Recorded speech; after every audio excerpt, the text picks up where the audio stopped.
Okay, Sherry. I hope everybody's having a good day and getting a lot of value out of this. Sherry, thank you again for putting this together. And I was listening to Heidi just a few minutes ago, and she's definitely set the bar pretty high. So bear with me, I'll do my best. All right. So we'll go ahead and get started. Today we're trying to talk about innovation, agility, and the reason why I've made innovation like big in terms of the fonts is because that's kind of the driving force here as far as today's conversation is concerned. And then obviously Agile is kind of the strength behind it because that we believe is something that really drives innovation in a big way. So before we get into the meat, just do a quick introduction. Nirmal Malhotra and I work as a innovation advisor with Amazon Web Services. I have been with Amazon for a little over a year and a half. I'm based here in Dallas. Uh, and while the title might be a little misleading or heavy or whatever, just to kind of give you some sense of what I do, uh, as part of AWS, which you all probably are already aware of, it's the Amazon's cloud platform. And when we look at large enterprises who are leveraging AWS, the key the key observation there is that when you talk to the leaderships, when you talk to whosoever you're talking to, as they're getting ready to get to move to the cloud, obviously the initial expectation from these enterprises is that okay, we move to the cloud and we cut costs, we save money, right? But yes, that is definitely true. But as enterprises get on this journey, we also have to make them aware of how they can now leverage the cloud to really innovate at a rapid pace. Because now they have the technology, the tools, the platform at their disposal to be able to really, experiment and innovate at a rapid pace, build something quick, take it to the market, get feedback going, then build something more and kind of make it iterative, right? That's agility. So when it comes to my article that was originally published, it was about lean, right? It was basically how we could potentially look at accelerating success with Scrum by really putting a shield of lean principles on top. And obviously that include all of the aspects around waste, looking at building quality in, creating the knowledge, deferring commitments, delivering fast, respecting people, and optimizing the whole. So I wrote this article back in 2018 on my blog. And when I joined Amazon in March of 2019, it was a big eye opener for me because I walked into the organization and I started kind of going through the process of how things work, how people think, how people really carry on with the day-to-day activities. And what was really interesting was that there was innovation happening all around me, but nobody was really using the term agile, right? It's kind of it's just how it works. It's just how people operate there, right? It's because the environment and the ecosystem that has been created is being created in a way that there is no getting away from being agile, right? And then using that to really innovating at a really rapid pace. So when we talk about innovation, I really like this a very basic definition from Merriam-Webster, where we really try to get to a shared understanding of what innovation really means, right? And here we are talking about innovation not being a one-time thing in the context of, let's say, a product or a service. It's something that drives forward thinking. It could potentially even drive what we call as disruption, right? So when we talk about here as an example, the telephone was an invention, but then as we progressed from there on and we look at the first mobile phone, you can put it in any of those buckets, call it innovation, call it invention. And then you get into basically the smartphone era, it kind of starts to translate more into innovation because it has completely revamped the experience of a customer, right? It's not limited to a phone being a tool where two individuals can talk to each other, but there is so much more that can now be done. So that's where, that's where I think it's a good example of what innovation truly means. Now, when we talk about innovation, one thing that I absolutely love about, how the, the the fundamentals of the day-to-day work here in Amazon is that every single thing that we build here, we are always trying to work backwards from the customer, right? We'll get into what that really means. But when we look at you know, Jeff's letter that he wrote back in 2016, it was really focused on the customers. It was all about how customers are always beautifully, wonderfully dissatisfied, right? Sometimes it's obvious in how they are providing you feedback. In other times, you really don't know what's going in their minds. So you create mechanisms to get that feedback going. So innovation is something to do on behalf of the customer. We really don't build a technology for the sake of building technology. We actually don't invent in isolation, but we put the customer at the center of everything we do. So that's why this kind of resonates a whole lot, and it leads to a lot more success than failures. Now, when we talk about also some of the other mechanisms that we use, this is kind of the original growth flywheel that was created where, when you're looking at the overall mechanisms of what we really wanted to focus from a growth standpoint, we really identified three areas of price, selection, and convenience. And this is really trying to focus on the retail business side of it. So if you were to really look at the growth aspect and then combine it with the whole idea of customers are always looking for better prices, they obviously want wider selection, and they want the convenience, you kind of start to put those data points together and see what else do we need to do to be really able to drive that growth flywheel forward and create mechanisms to be able to constantly learn and adapt.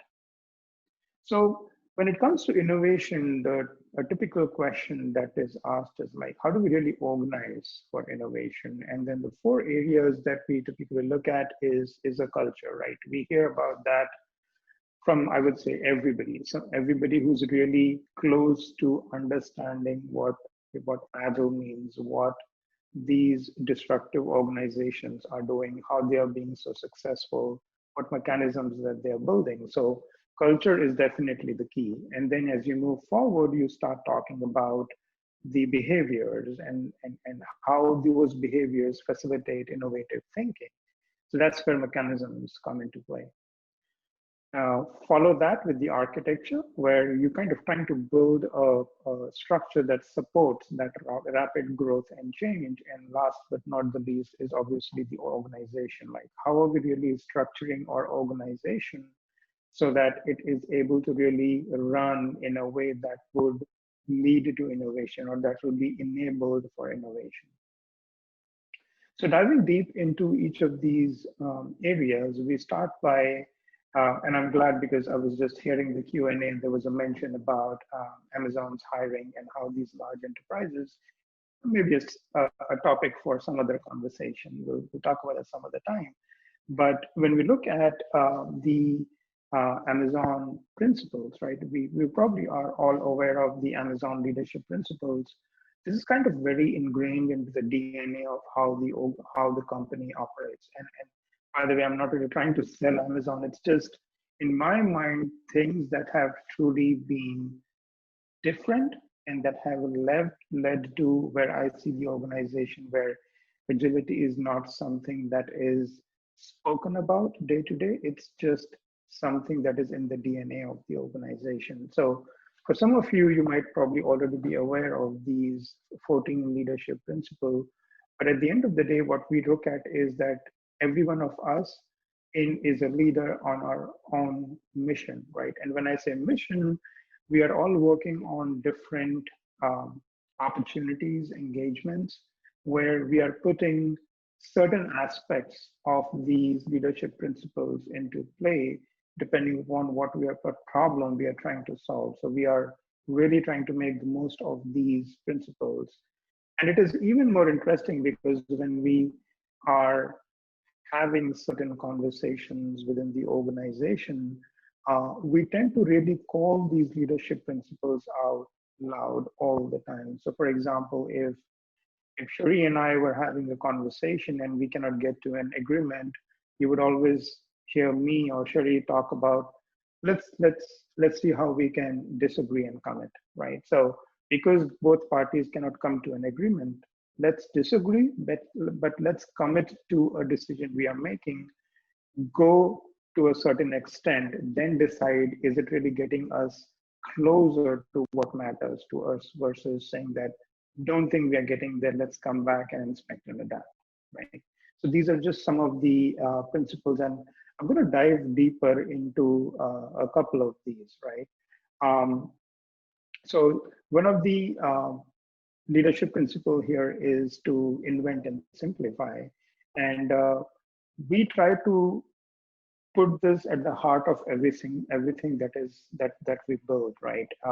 So a good example here is Kindle, right? When Kindle came out, it was very interesting because Amazon started off as a bookstore. So the people were like, okay, you want to go make money by selling books, but then now you want to create Kindle where people are not going to buy books, like the hard copy books. What are we trying to do here, right? So here, basically staying with the whole idea of being comfortable, being misunderstood for a long period of time because you have a certain vision in mind. So obviously, many people questioned the first generation of the Kindle. It was big, it was heavy than most books, and outsiders questioned why build a product that could cannibalize sales of physical books that were actually already being sold on Amazon.com. But the whole idea was that the team believed in the long-term customer, what the long-term benefit for the customers would be. Uh, and they created this crazy open-ended vision that customers should be able to download any book in the world in 60 seconds or less. And we are still focused on that vision. So if you really look at this picture, the picture at the bottom is what I actually took at the headquarters, and it kind of walks through that journey of the first Kindle to the most recent Kindle. And the intent there again is to really highlight the whole incremental approach where you're starting somewhere, you're building something that could be, small and dirty, but it is intended to communicate a vision to the customer and then create a mechanism so we can continue to refine and improve the end product. And that is what agility is all about, right? If we were to build a vision where every single aspect was crystal clear, then we probably would still be working on the second or third version.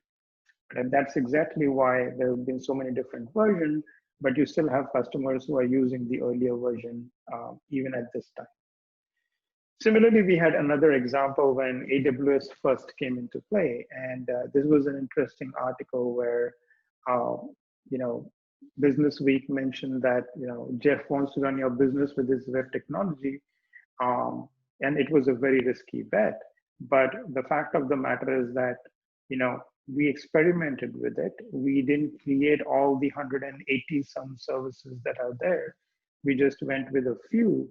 But over a period of time, as the interest of the consumers spiked up, there were more and more products that were offered. And over a period of time, the platform itself continued to add more and more products, capabilities, services to the platform, and with the intent of, rather with the outcome where we have millions of active users, right? So when you look at all of that data, behind the scenes, you can very well see as to there is agility in play in everything that is being done. Innovation is kind of the front and center because you want to get something truly meaningful, truly that drives value for our customers upfront, but then you are building these mechanisms of constant inspection and adapting behind the scene so that you are able to not only improve the product, but you are improving the enabling functions around the product so that you can achieve certain specific outcomes. In this case, it was the cost, right? We are able to cut down the cost of these services every single year so they become more and more affordable. One good example in this area is also the Prime, right? I'm sure quite a few of you are Prime customers, right? It all started by if you become a Prime customer, you're going to get, your goods delivered in 2 days, right? And from there on, it's not just about that. There are so many additional benefits that have been provided. And on top of it, now you have the streaming service, and then they keep adding more, stuff to the streaming service. And now we are talking about drone delivery, and then we're talking about delivering 30 minutes, right? But all of that is still within the confines of that one single service. So you had that vision that we want something meaningful, something unique for our customers. You started with just one single value proposition, which was delivery in 2 days.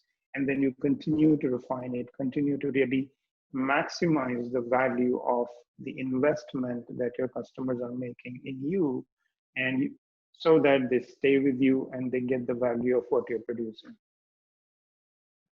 So that was one particular principle. The second one that I really like is, again, bias for action.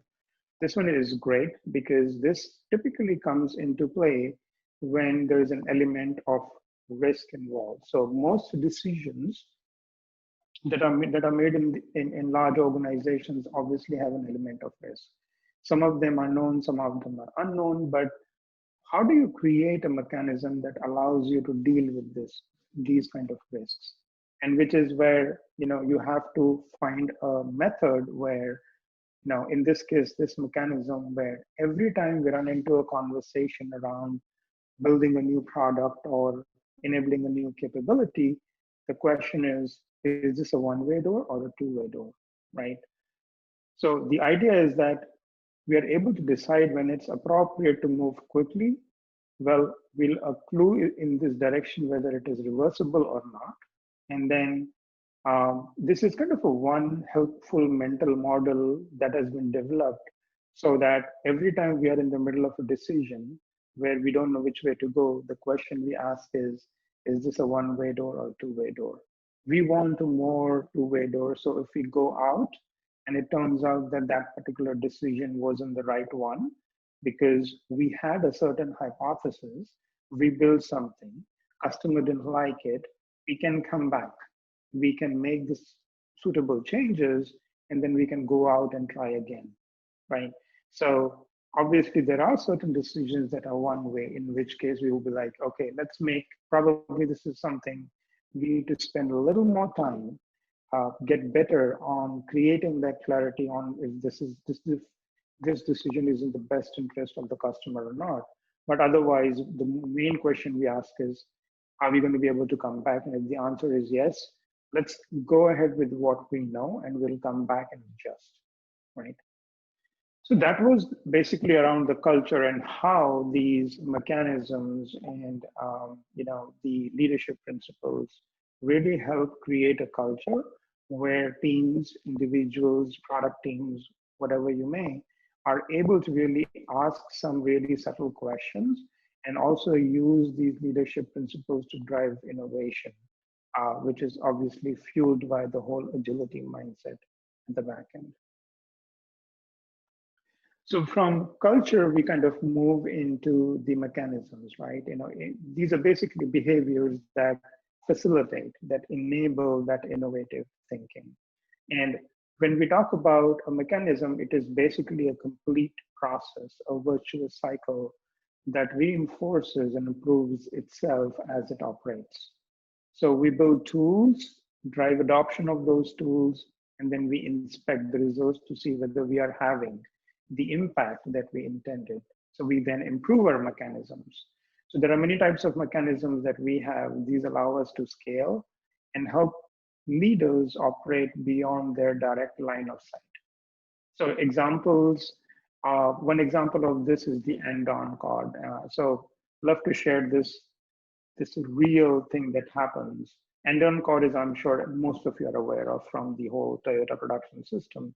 But when you look at how this system, the whole idea of an end-on card works in Amazon is that if you are a customer service agent sitting in the Amazon contact center, and then you see that you are getting multiple calls regarding a specific product, where the customers are complaining about a certain aspect, whether it is safety or whether the description on the site is not accurate, or whatever the case might be, the customer service agent actually has the authority to take that product down from Amazon.com, right? Obviously, there will be some conversations that will happen where you're going to talk about what happened, what did the customers not like, what really led to you taking the decision that you want to bring it down. But what's really important is that the idea of the mechanism that has been set up is such that even the customer center agents have the authority to take down something immediately from the website, which in any way impacts the customer's experience. So that's where these mechanisms come into play. And then we also talk about, from a mechanism standpoint, something that I alluded to at the start of this presentation was the working backwards, right? And this one is interesting, and I absolutely love this because every time we are looking at building a new product or service, or let's say helping a customer, whether it's internal Amazon or external AWS customers, we are always working with them by using this mechanism of working backwards. It is very common, and you probably all would agree that a lot of product teams, a lot of IT organizations in these large enterprises have this conception that they know exactly where the problem is, who the customer is, and all of those details. And so they go create a product or a service based on whatever assumptions they might have. And then they then pass it over to the marketing department saying, or whichever group saying, now go get customers to use it or go sell it, right? That is not the way we work here. We really always look at finding a way to work backwards from the customer. So the hallmark mechanism, we have to consistently drive customer-centric, innovative thinking and execution in the working backwards process. So we take the input of a raw idea, put it through our mechanism, and get the output of a customer-centric product and service, right? Because then again, the idea is then you connect the agility aspect to it, and then you create a mechanism so you can continuously inspect and adapt and improve. But you really have to know who your customer is, what problem you are trying to solve, and other details that I'll be sharing with you in a moment. So when we're talking about who the customer is, we want to be really very specific about their context and need. So before we begin to create these artifacts, we need to begin by immersing ourselves with our customers. Who are they? What are their needs? Where do they have pains or frustrations in their life or their experience? What time of the day? Emotional versus functional needs, right? So when you're looking at all of the services and products that you get on the AWS platform, around 90% of the features were developed coming out of direct feedback from the customer's need. For the remaining 10%, we are making sure that we are close enough to our customers that we can invent on their behalf when they don't know or cannot articulate what they want, right? But at the same time, when you're doing that, either of those approaches, what's the common factor? It's the feedback mechanism. It's right. Whether you are thinking on behalf of the customer and making sure that you are in line with what their needs are, or you are creating mechanisms where they can provide you direct feedback so you can continue to adapt your products and services. So what's interesting is that every single member of the team here wears this in their lineards, right? So each of our, so the badge that we wear, it's interesting. Most companies would have their values and principles. We have these 5 customer questions so that we always have these handy. So when we're talking about any new product, any new opportunity, any new customer, we are leveraging these 5 customer questions to really dive deep and think big in terms of what can be done to solve customer problems, right? Again, once you do that, then you can obviously think about how small or how big you want to go. And then you enable the mechanisms driven by lean or agile to really build something incrementally. So when you're asking these customer questions, and we, as I said, we call this process working backwards, we typically only produce 3 very distinct artifacts. We produce a press release, we produce a set of frequently asked questions, and we produce the visuals. Visuals are, you can look at something like a customer experience story, right? Or a storyboard, as you would call it. The idea of a press release is really powerful, right? Because what it is really trying to have you look at is, if I have a hypothesis about what a particular idea can help me achieve, when I have a hypothesis what a solution can possibly look like, then I better be confident to put together a press release in terms of what is the press going to say about this particular product if this was to go out, right? So you are again working backwards from the point when you will launch the product, right? So you're really forced to think about what is the market going to say? How is the press going to respond? Then you're thinking about things like, what is an external stakeholder going to say about a product like this? And what is an internal stakeholder going to say? And then you try to create those, quotes, which are obviously made up. But like if our senior leader of a large organization is who's now going to be your customer, what do you think he or she is going to say about this particular product? So you're constantly trying to figure out what the market response is going to be, right? And at the same time, you're creating a hypothesis around how would this, what kind of, success is this going to get us? Is it going to be more revenue? Is it going to be better customer satisfaction? Or is it going to be convenience, whatever the case might be? Because now that you have all of that information, you know what mechanisms need to come into place so that you are able to gather all that information and make sure you're working on the right tasks. And then you have the frequently asked questions. Obviously, every time you take a new product into the market, customers are going to have a ton of questions. Not only external customers, but even internal, right? Your stakeholders are like, or sponsors, like, what does this mean for me? What kind of, what is my customer acquisition cost going to look like, right? All of those questions start to surface up, and we start answering some of those and create that hypothesis.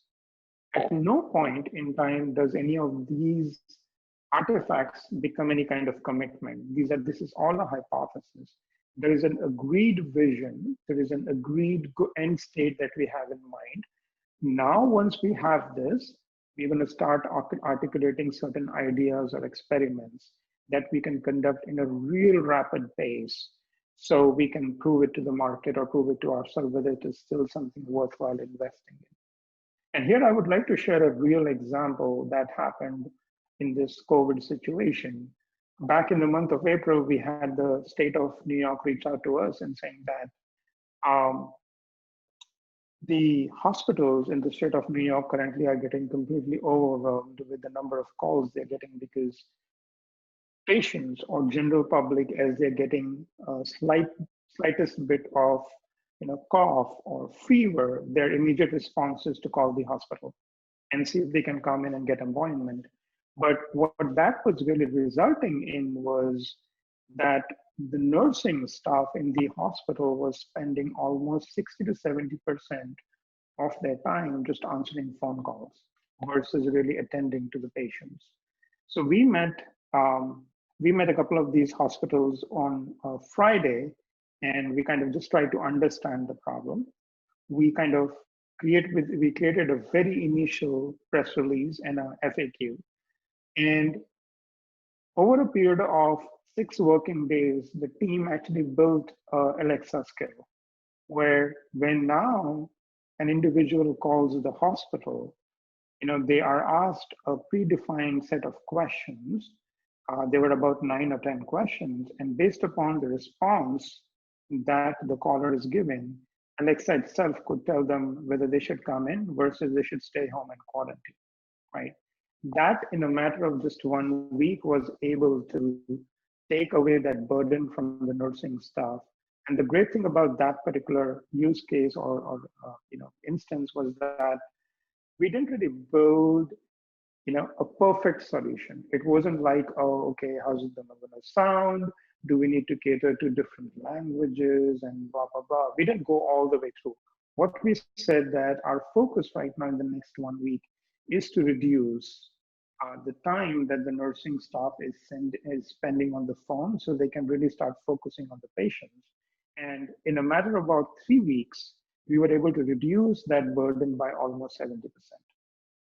So that was, again, just to talk about the whole quick and dirty and getting there quickly, testing our hypothesis, seeing the impact, and then continuing to inspect and adapt on top of it. In terms of the visuals, we like creating some visuals, obviously storyboards, just to kind of talk about what the customer experience is going to look like. Again, these are a lot of times just things that you will scratch. So you will do an exercise like a crazy eight. You'll identify those ideas and then you'll socialize and you pick up a few to go and start building. Doesn't really matter how they look, it is about how functional they are. Right? And then FAQs are important because, as I said, these are internal FAQs, customer FAQs. It's all about, okay, what happens if I'm not satisfied? How do I get my refunds? How much does this cost? Like thinking from a customer's mindset, right? What obvious questions are they going to have? And then from an internal standpoint, other things like what are the minimum lovable features that we can build, right? And what are the hotly debated topics? I'm just picking up one of this from the list, right? It could be anything, but the fact of the matter is just trying to make sure that we have addressed the most important questions so that nothing significant just kind of falls through the cracks. And then we really believe in some low fidelity prototyping. So just build the screens, give it to the team, and they'll go make it happen.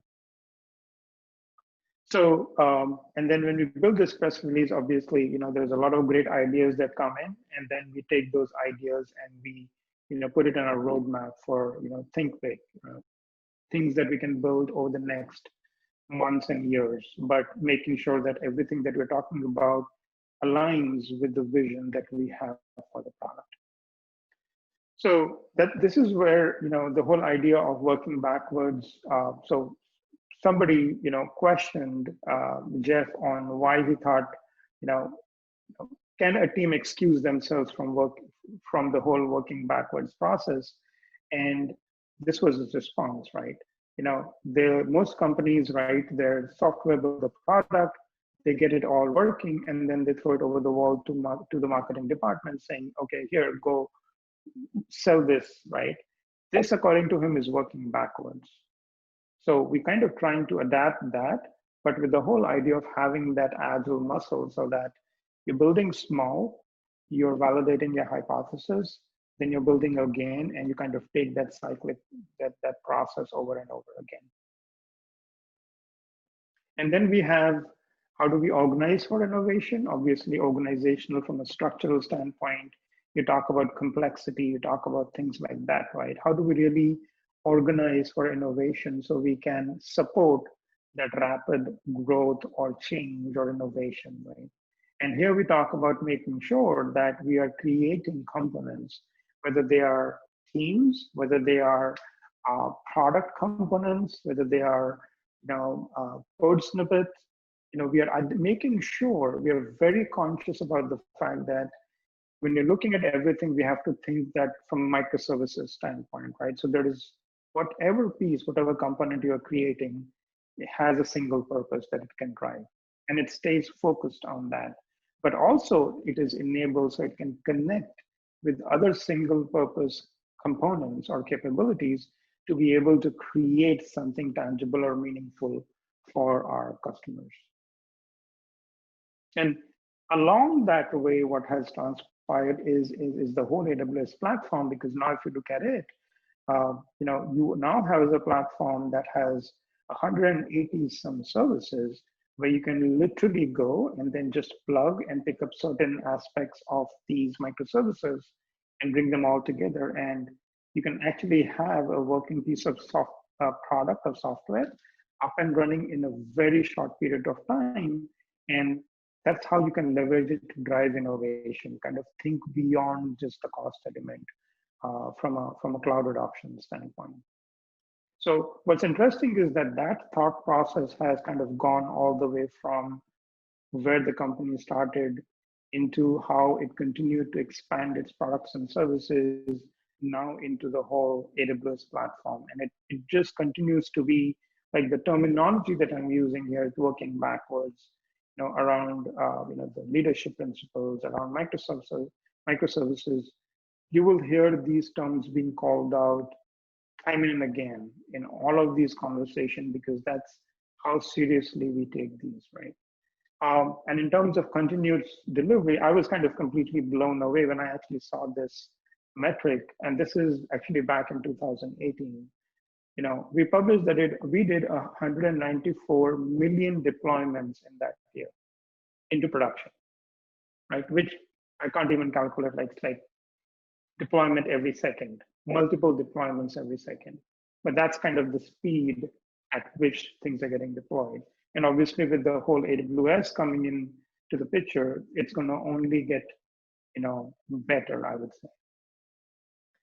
And the last but not the least here is obviously the organization, the small empowered teams that own what they create.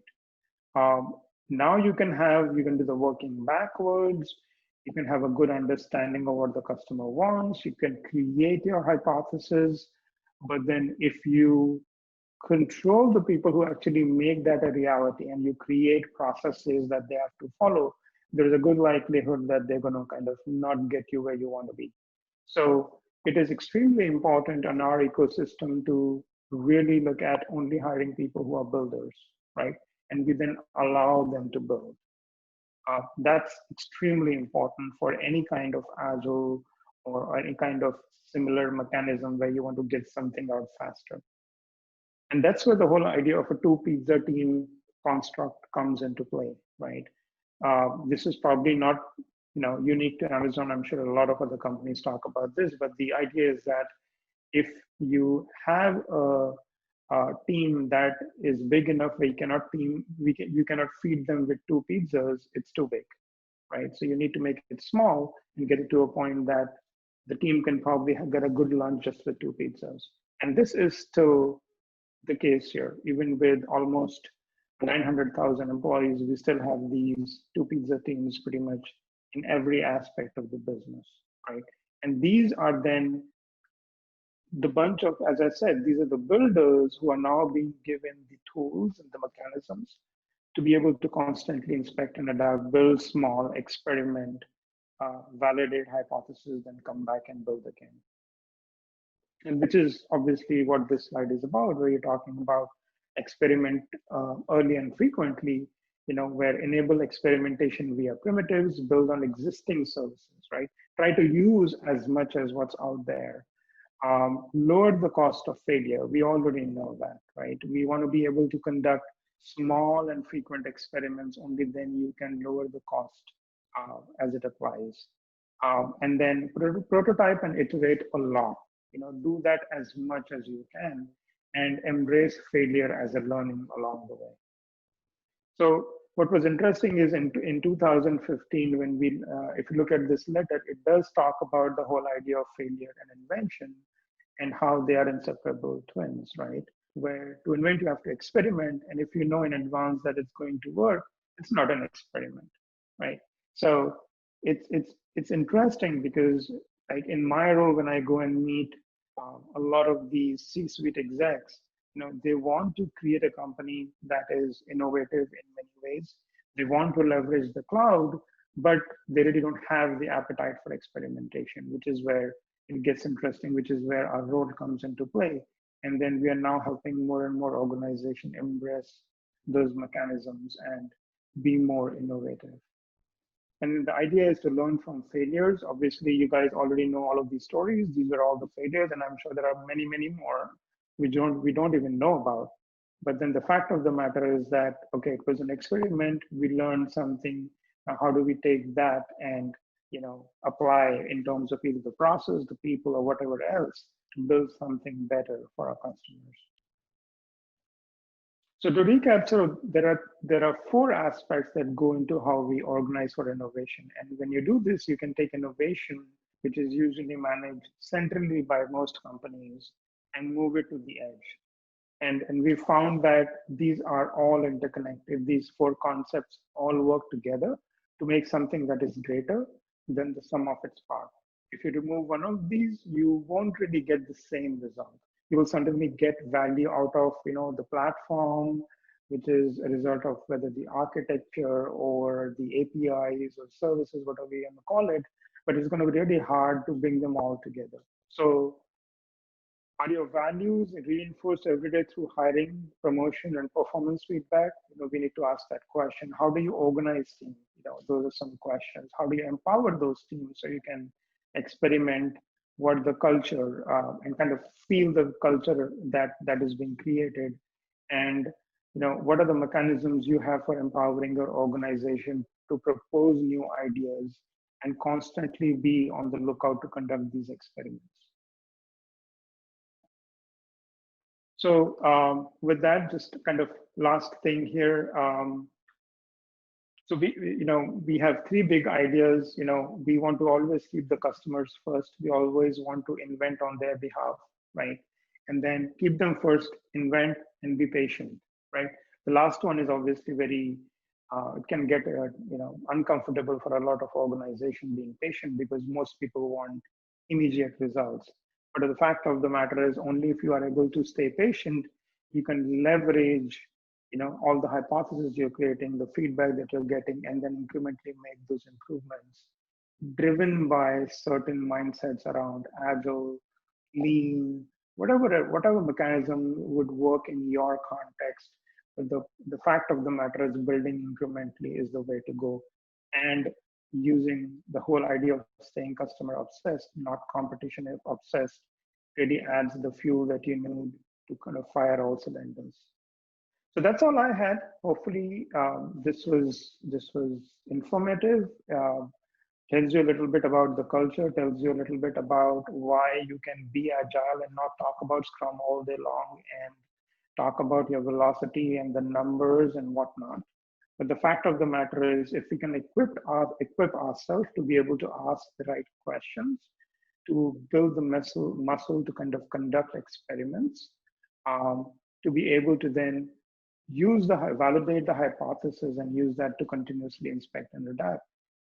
Innovation will happen, but you really have to keep agility in your brain as you drive innovation or even disruption for your enterprise. So with that, I'll stop. See if anybody has any questions I can answer here. All right, thank you very much, Nirmaljeet. If you would like to turn on your camera so we can chat face to face, it looks like there's a couple of you who probably have some comments or questions. Who would like to go first? All right, Ted. So wonderful presentation. I've always wanted to, I have friends that work at Amazon, and so it's good to hear from different aspects, all of this. How do you guys keep like sub-optimization? So teams, doing these experiments, but then affecting the overall system.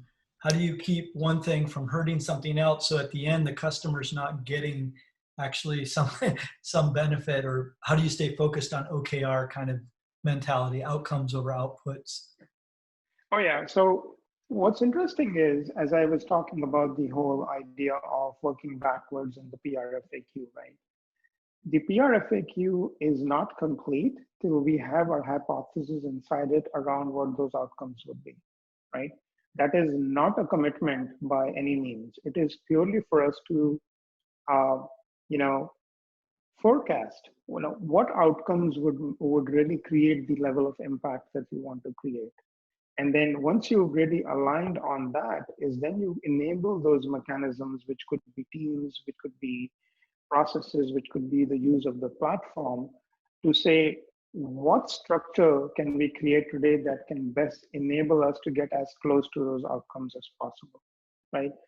And obviously there isn't no, I think the one that stands out every single time is the dependencies, right? How do we, this team owns this and that team owns that, which is where the whole idea of the whole microservices comes into play, because we don't really talk about Microsoft services.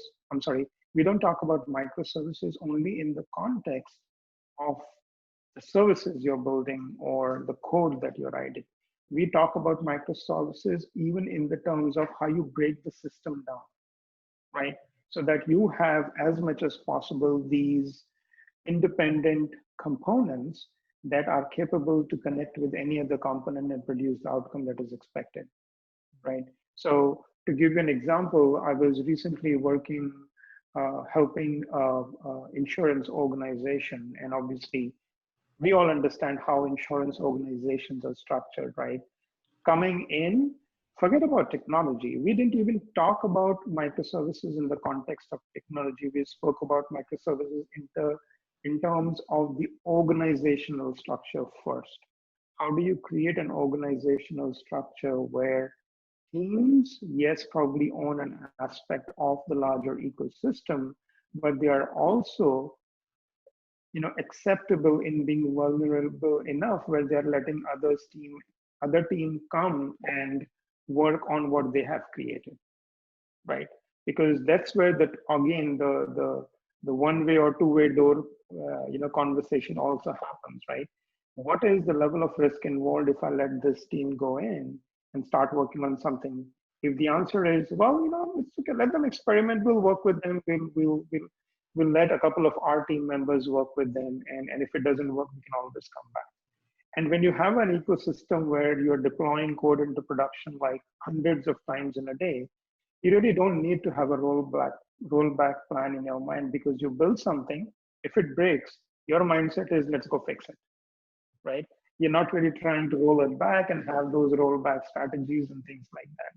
So not sure if I answer your question, but I'm just saying these are different mechanisms that are in play intended to address these unique problems as they might service in the context of whatever product you're looking at. Good. So it's almost like the experiments are so small that that's why you don't have to align all the different things across the different departments or things like that, because you're working on small enough pieces. And if something goes wrong or it doesn't quite move things in the right direction, you can build something else that'll take care of it, almost like that. I wouldn't even use the term small. I'll say tiny. Okay, good. The experiments are tiny. And that's why teams are able to use those, they're able to conduct these experiments all day long. Mm-hmm. Beautiful. Thank you. Yeah, that answers it. Appreciate it. All right. Well, thank you very much, Nirmaljeet. We're right at time, so feel free to post your LinkedIn information in the chat. That way, if people are not already connected to you, they can do that.